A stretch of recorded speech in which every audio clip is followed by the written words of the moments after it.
प्रणाम गुरुदेव. गुरुदेव, देवाच्या कृपेने सगळं काही व्यवस्थित सुरू आहे, पण जानकी थोडं विनाकारण चिडचिड करते.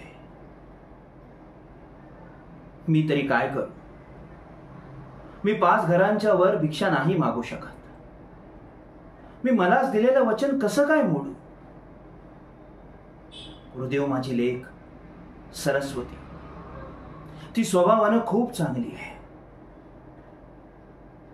पण जानकी म्हणते तसं तिच्या विवाहाचं सुद्धा पाहावं लागणार आहे.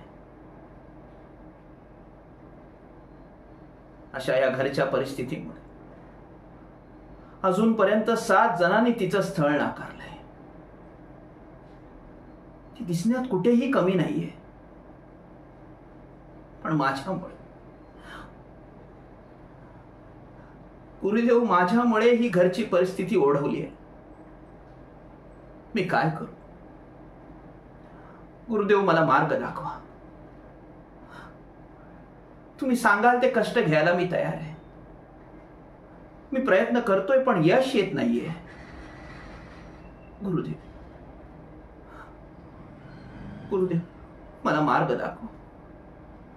आपला हात फक्त पाठीवर असू दे, बाकी काही नको.